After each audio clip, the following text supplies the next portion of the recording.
Río Miño, marca inclusiva, navegando pola historia do Baixo Miño. A nosa viaxe comeza en Goián, San Cristóbal de Goián, unha parroquia pertencente ao municipio pontevedrés de Tomiño. A fortaleza de San Lorenzo de Goián foi construída tras a invasión lusa durante a Guerra da Restauración 1640 ata 1668, por orde de Mariana de Francia, coa misión de controlar un embarcadoiro próximo e ter vixiada a praza de Vilanova de Cerveira, municipio portugués sito na outra beira do Miño. O mosteiro mantén a súa forma de estrela orixinal e foi construída en granito durante o século XVII. A planta da fortaleza de Goián é rectangular, con 4 baluartes nas esquinas. Estes posuían 3 garitas cada un. Dentro das murallas, hoxe xa non queda case nada das antigas dependencias existentes. No seu día, o fortín contaba cunha capela, a casa do capelán, a casa dos oficiais, almacéns e cuadras, ademais dunha cantina e unha panadería. Rodea o castelo un gran foso de entre 10 e 20 metros de ancho. A porta principal accédese por unha bela ponte de 6 arcos que cruza o foso. Aos lados da porta de entrada vense 2 escudos, que corresponden aos apelidos de Girón á esquerda e ao de Castillo á dereita. Entre estes, e xusto encima da porta, atópase unha inscripción que indica quen a construíu, cando e quen colaborou na mesma. No ano 2012, o Concello de Tomiño tomou a iniciativa de revitalizar a contorna que ocupa o antigo castelo de Goián, a fortaleza e a praia fluvial a beiras do río Miño. Dende entón, cada verán, o espazo Fortaleza ofrece aos visitantes e usuarios habituais un enclave no que poder gozar en familia ou con amigos con opcións tanto culturais como de lecer. Ademais, a praia fluvial de Goián conta en época estival con persoal de socorrismo. Tamén, a fortaleza de San Lorenzo recibe un lavado de imaxe, con retirada de maleza, para a tempada vacacional, para que todas as persoas poidan vivir a experiencia de viaxar ao pasado a través dun percorrido polos pasadizos, muros e interiores desta xoia patrimonial de Tomiño. Goianés, variante dialectal da lingua galega que só se desenvolveu neste territorio e que agocha un gran misterio. Hai quen afirma que se orixinou cunha mestura entre os migrantes ao Brasil retornados e os goianenses que migraban a Castela para dedicarse á albañilería. E outros manifestan que se debe á colonización destas terras por axentes procedentes de Asturias ou León ao longo dos primeiros séculos da Reconquista. Debemos facer unha especial mención á labor da mestra goianesa Tinita Ozores, quen faleceu no 2021. Esta muller realizou a traducción do libro 5 horas con Mario de Miguel Delibes ao goianés. Estuario do Miño en Aguarda. A desembocadura do río Miño forma un estuario que está considerado como un dos humidais máis importantes da Península Ibérica, coa confluencia de 2 ecosistemas, o fluvial e o marítimo. Ao longo da travesía, pódense descubrir os diferentes areais que se xeran no tramo final do río. A riqueza medioambiental do estuario do Miño provocou a necesidade de declaralo zona de protección Rede Natura a que pertenece e pola que foi nomeado lugar proposto de importancia comunitaria, así como as denominacións Zona de Especial Protección para Aves e Zona de Especial Protección dos Valores Naturais. O estuario do río Miño é o principal espazo natural da comarca, situado en territorios entre a Guarda e o Rosal, é a fronteira natural entre España e Portugal, e destaca pola súa increíble diversidade biolóxica, tanto vegetal e animal, na que conflúen especies autóctonas tanto marítimas como fluviais ao situarse nunha desembocadura. Camiño de Santiago da Costa. As vías para percorrer o Camiño de Santiago en as Rías Baixas son espléndidas e variadas e todas elas atesouran un encanto especial. Ata 6 roteiros cruzan este destino polo interior e a costa e ofrecen experiencias inesquecibles. Natureza, patrimonio, cultura e gastronomía danse a man nestes belos itinerarios. 2 deles proceden do país veciño, o Camiño Portugués e o da Costa. Este bifúrcase o seu paso pola cidade de Porto. A partir de aí, hai un roteiro que vai polo interior e outro que vai pola beira da costa luso-galega. O Camiño Portugués pasa por Tui, presidida pola impoñente catedral trasladáranos ao medievo. Esta ruta tomou relevancia a partir do século XII tras a independencia de Portugal. O seu trazado herda camiños antigos como a vía do século I que unía Braga con Astorga e que foi unha das calzadas romanas máis importantes de Galaecia. O camiño da costa pasa por a Garda. Podemos percorrer os muros circulares do castro de Santa Tegra e gozar das vistas ao Océano Atlántico e ao estuario do río Miño. O total de quilómetros que hai dende a Guarda é de 150, suficientes para facerse coa Compostela. As e os camiñantes atopan ao seu paso, segundo o roteiro que elixan, cantís, praias, fervenzas, fragas, pazos, cidades históricas e vilas termais ou mariñeiras. As formidables paisaxes do Baixo Miño sucédense e deixa unha pegada inesquecible nas e nos camiñantes. Biodiversidade. Observatorios ornitolóxicos. Sitos na ribeira do Miño ao seu paso polo concello da Guarda, Observatorio de Salcidos e Observatorio do Forno do Duque. Pódense divisar diferentes especies de aves como poden ser pegas, corvos mariños, carrizos, chorlitos, garzas reais, etc. Para máis información, pódese consultar a Asociación Naturista do Baixo Miño, a NAVAM, organización ambientalista, ecolóxico-naturalista e de carácter non lucrativo que desenvolve a súa actividade na comarca galego-portuguesa do Baixo Miño. Fauna fluvial. No Miño habitan diferentes especies como troitas, reos, anguías, bogas, sollas, carpas, lontras, ratas aguadeiras, esquíos, insectos como zapateiros, barbantesas, xoaniñas, vagalumes e diferentes tipos de moscas e mosquitos, entre outros. Flora fluvial, entre as que destacan amieiros, salgueiros, bidueiros, freixos, carballos, piñeiros, castiñeiros, codesos, canas, estalotes, fentos, ortigas, etc. Viño, denominación de orixe Rías Baixas que se atopa no concello do Rosal. Este concello, debido á súa localización xeográfica situada na fronteira con Portugal e moi próxima á desembocadura do río Miño, goza dun microclima excelente caracterizado por temperaturas medias, escasas xeadas e abundantes precipitacións que favorecen a elaboración dun viño de excepcional calidade. Comarcas que podemos ver. Tui. En Tui podemos atopar o seu conxunto histórico, declarado ben de interese cultural no ano 1967, con construccións que datan dos séculos XV e XVI. Entre elas destacan a Catedral de Santa María, iniciada a súa construcción no ano 1120, de estilo románico-gótico. A Igrexa de San Telmo, exemplar de barroco portugués en Galicia, e a Igrexa de San Bartolomeu de Rebordáns, que data do século XI. Tamén se pode atopar patrimonio ligado á presencia da comunidade xudía. Dende o río pódese desfrutar das vistas panorámicas á fortaleza da cidade veciña de Valença do Miño, a Catedral de Santa María e aos restos da antiga muralla e das ruínas do Teatro Principal, un dos 4 edificios teatrais máis antigos de Galicia. Pódese observar como no río Miño, ao seu paso por Tui, desembocan diferentes ríos e regatos: Río Caselas, Río Rial, Regueira de Fontefebreiro, Río Louro, Río Tripes, Regato de San Martiño, etc.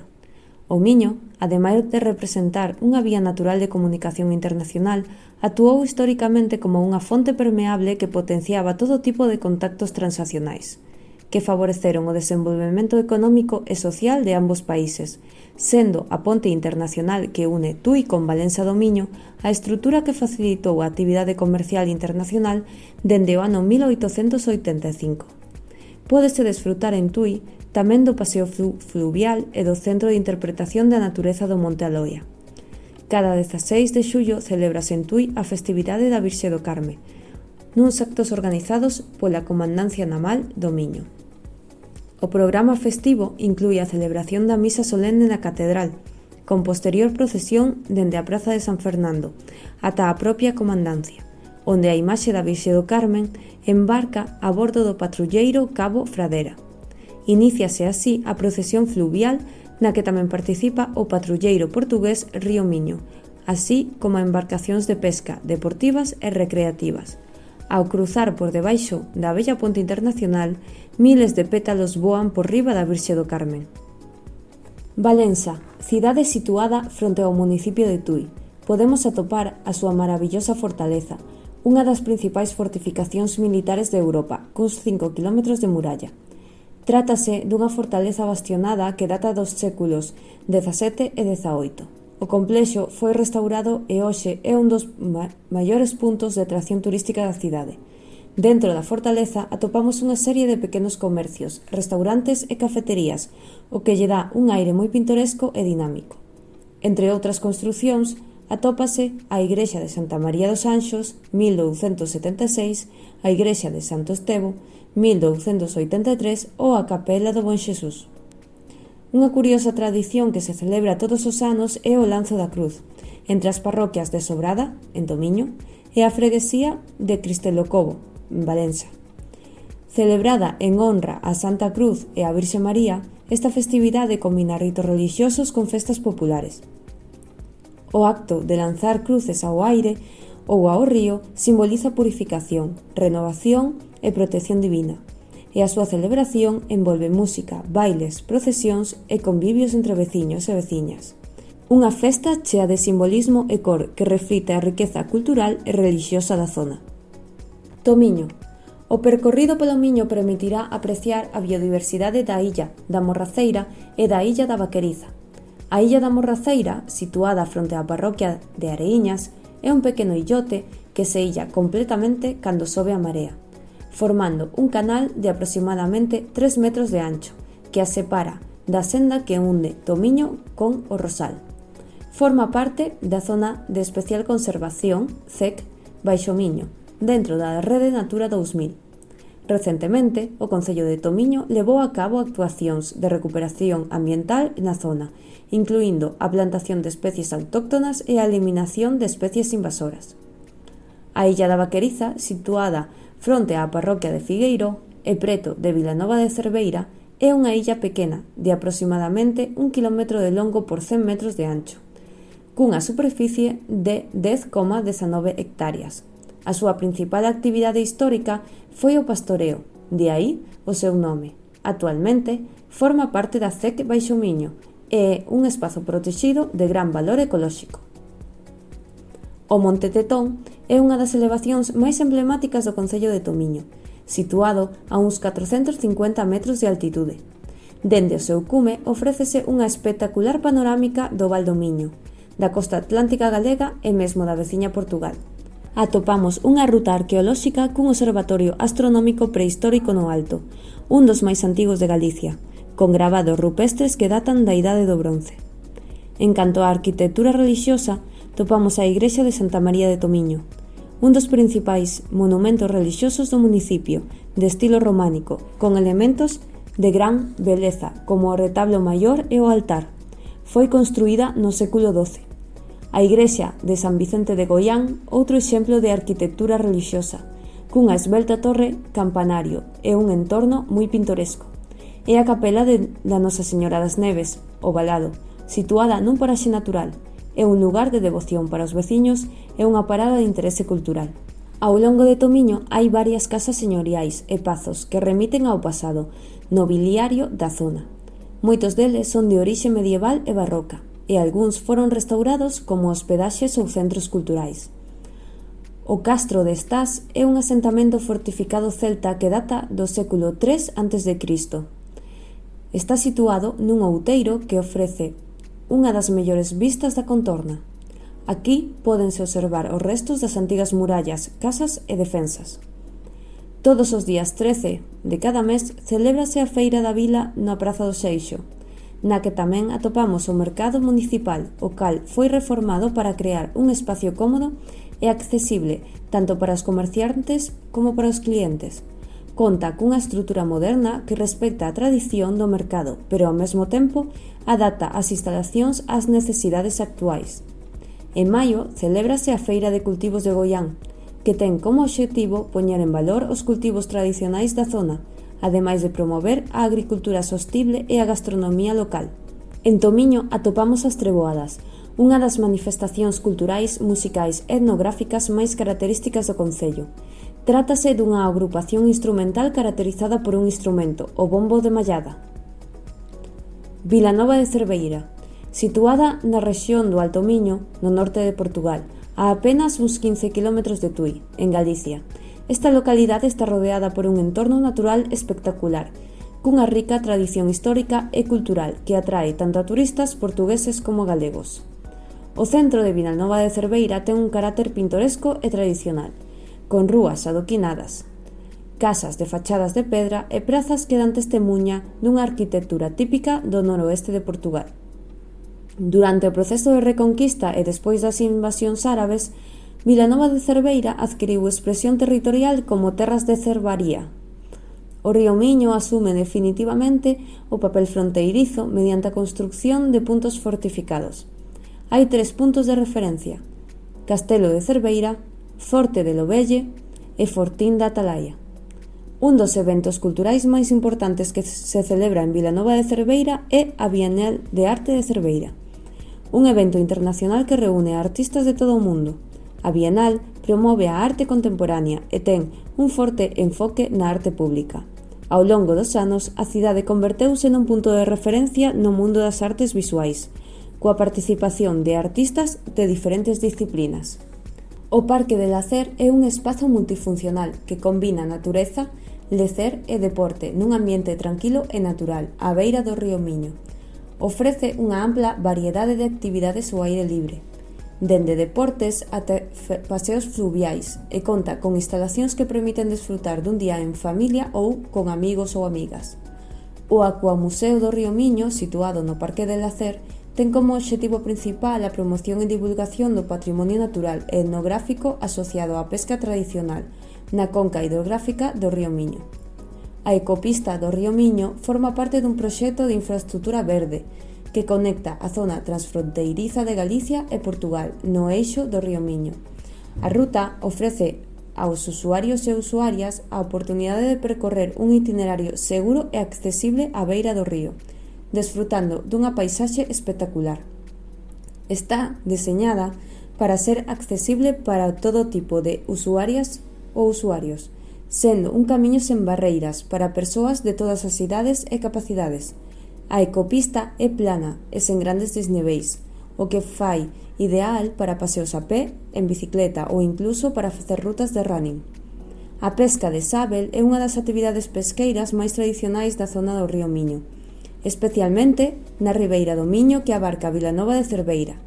O sábel, coñecido científicamente como alosa alosa, é un peixe migratorio que, durante os meses de primavera, sobe os ríos desde o mar para desovar, e é nesta época cando se realiza a pesca do sábel, unha actividade con moita tradición na rexión.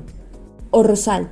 O Rosal está rodeado de paisaxes naturais excepcionais, que combinan montañas, vales e ríos, especialmente o río Miño, que forma a fronteira natural con Portugal. O municipio tamén se estende ata a costa, o que lle dá un acceso directo á ría de Arousa e ao mar, ademais de contar con varias praias e zonas fluviais. O Rosal tamén é coñecido pola súa produción de viño albariño, que é un dos viños máis emblemáticos de Galicia. A denominación de orixe, Rías Baixas, ten aquí varias das súas terras de albariño, e as bodegas do municipio permiten aos turistas realizar degustacións e rutas vitivinícolas. Isto fai que as rutas vitivinícolas sexan unha das principais atraccións turísticas. Aquí, os visitantes poden explorar as bodegas locais, aprender sobre a produción do viño e desfrutar de degustacións. Os muíños do Folón e do Picón son un conxunto de muíños de auga situados ao longo do río do Folón, na parroquia de O Rosal. Este grupo de muíños constitúe unha das rutas etnográficas máis representativas da comarca e permite coñecer como se usaban as correntes de auga para moer o trigo e outros cereais. Nos últimos anos, tanto os muíños do Picón como os do Folón convertéronse en centros de interpretación, onde se poden realizar visitas guiadas que explican o funcionamento dos muíños e a súa historia. O turismo cultural tamén se ve favorecido pola organización de eventos e festas populares relacionadas co uso do muíño e as tradicións rurais. O Alto da Portela atópase na parroquia de Sanxán, ao noreste de O Rosal, e é un dos puntos de acceso á Serra da Groba. Este monte é coñecido polas súas vistas espectaculares e a súa proximidade ao río Miño e á ría de Arousa. O acceso ao alto é posible a través de diversas rutas de sendeirismo, que permiten aos visitantes gozar de paisaxes naturais, bosques de carballos e castiñeiros, ademais de desfrutar da tranquilidade e a beleza do entorno natural que os rodea. As fervenzas da cal están formadas por varias pequenas cascadas que se producen ao longo do curso do río Cal, nas que a auga cae entre as rochas, creando un ambiente único de frescura e tranquilidade, converténdose en impresionantes fervenzas nas tempadas de choiva. Case no límite entre o Rosal e Tomiño está o Niño do Corvo, unha montaña de ata 312 metros, dende a que se observan unhas maravillosas vistas, unha sorprendente panorámica dende os montes de O Rosal e o val do Tamuxe cara ao oeste. O Muiño das Aceñas, situado nunha área recreativa con mesas e bancos, con zona de baño á marxe do río e sendeiros para camiñar, a través dos cales pódese chegar ata o parque de Tamuxe. Camiña, situado na beira do río Miño frente ao mar Atlántico. Camiña conta con diversas praias atlánticas de gran beleza, que destacan pola súa tranquilidade e ambiente natural. Praia de Moledo ou Vilapraia de Áncora. A igrexa de Nosa Señora da Asunción é un fermoso templo relixioso situado no centro histórico de Camiña, con orixes no século XV. Esta igrexa, de estilo gótico e renacentista, alberga un importante patrimonio artístico e relixioso. A Anta da Barrosa é un dolmen megalítico situado nos arredores de Camiña. Esta sepultura funeraria data de hai miles de anos e foi construída utilizando grandes pedras de granito. O mosteiro de São João d'Arga é un antigo convento beneditino, fundado no século XII. Este mosteiro, que se atopa nun entorno rural apartado, é un exemplo perfecto da arquitectura relixiosa medieval e da historia nomástica da rexión.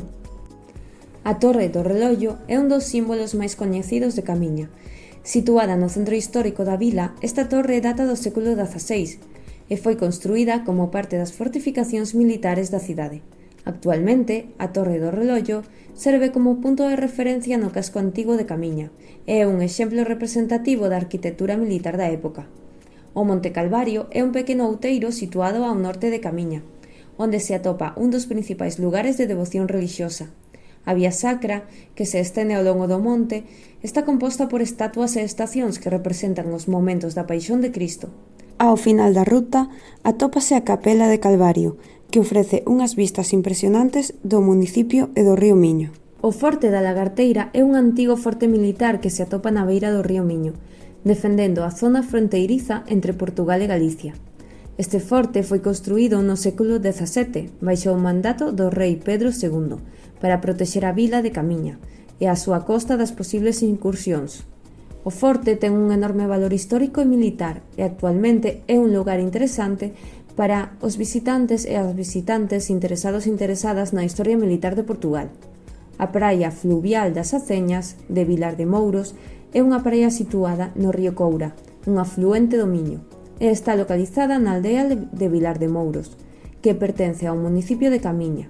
Esta praia fluvial é moi popular entre os habitantes e as habitantes locais e turistas que desexan escapar da costa atlántica para gozar dunha experiencia de baño máis tranquila e rodeada de natureza. A Guarda. Esta localidade é coñecida pola súa tradición pesqueira, os seus atractivos naturais, o seu patrimonio histórico e as fermosas praias que bañan as súas costas atlánticas e fluviais. O Monte de Santa Tecla é sen dúbida un dos principais atractivos turísticos de A Guarda. Este monte, que se alza a 341 metros sobre o nivel do mar, ofrece vistas espectaculares do río Miño, da costa atlántica e do veciño Portugal. No cume do monte atopamos o Castro de Santa Tecla, un antigo asentamento celta que data de máis de 2000 anos. O castro é un dos mellores exemplos de arquitectura castrexa da zona, con murallas e vivendas circulares. A visita ao monte é unha das rutas máis populares para os amantes e as amantes do sendeirismo. A subida tamén está marcada por diversos puntos panorámicos que permiten gozar das vistas sobre a ría de A Guarda e a Serra do Suído. O Castelo de Santa Cruz, situado á beira do río Miño, é outra das grandes xoias históricas de A Guarda. Esta fortaleza de orixe medieval foi construída no século XVI como parte das defensas costeiras do Reino de Galicia. Durante séculos desempeñou un papel estratéxico na defensa da costa contra posibles ataques, especialmente dos piratas. Aínda que a fortaleza foi remodelada ao longo do tempo, conserva o seu carácter militar. O porto pesqueiro de A Guarda é un dos centros neurálxicos da vida económica do municipio. Aquí, os barcos de pesca saen cada día ao mar para traer os mellores mariscos e peixes da costa atlántica. A Guarda conta cunha gran variedade de praias, tanto fluviais como marítimas. A PR-160, tamén coñecida como a Ruta da Desembocadura do Miño, é un camiño de sendeirismo que percorre a zona da desembocadura do río Miño e o esteiro do Miño. Esta ruta, que ten unha duración de unhas 4 ou 5 horas e percorre aproximadamente 15 km, ofrece vistas espectaculares do río e a súa contorna natural. O camiño pasa por varias praias e áreas protegidas, permitindo aos excursionistas e ás excursionistas descubrir a flora e fauna local, ademais de gozar de vistas á costa atlántica. As salinas romanas de A Guarda son un vestixo importante da historia industrial e arqueolóxica da vila. Estas salinas, situadas nas proximidades do río Miño, foron utilizadas polos romanos para a extracción de sal. Neste espazo tamén se poden observar restos de tanques e instalación romanas, que fan da zona un sitio interesante para aqueles e aquelas interesados e interesadas na historia antiga de Galicia. A Guarda celebra varias festas de gran tradición, entre as que destacan a Festa da Lagosta, a Festa do Peixe Espada e as Festas do Monte. Gastronómicamente destaca a rosca de xema da Guarda, un doce que só se elabora no concello e que foi creado por un pasteleiro local nos anos 50. Sen atrancos. O grupo da Asociación Vontade goza de paseos os venres e, a través da súa experiencia como paseantes, queren compartir rutas accesibles, tendo en conta as dificultades que atopan no camiño. Non son técnicos nin técnicas en accesibilidade, senón persoas con realidades diversas que falan dende a súa propia vivencia. Publican rutas accesibles no blog Sen Atrancos e en Wikiloc, explicando as características de cada ruta, as distancias, se hai zonas de descanso ou aseos adaptados e a súa experiencia persoal. Podedes atopar as rutas publicadas ata agora nas ligazóns que atoparedes na descripción do vídeo. E podes seguirnos nas nosas redes sociais para non perderte ningunha novidade. Sobre Vontade. Vontade somos unha organización sen ánimo de lucro que nace ante as necesidades de servicios especializados das persoas con discapacidade. Defendemos os dereitos deste colectivo e procurámoslles os recursos necesarios para que fomenten a súa autonomía e autorrealización, conseguindo así a inclusión plena. Dende o noso centro, situado en Tomiño, ofrecemos información, asesoramento e atención dende diferentes áreas: traballo social, psicoloxía, educación social, fisioterapia, logopedia ou terapia ocupacional, así como actividades de ocio e de ser.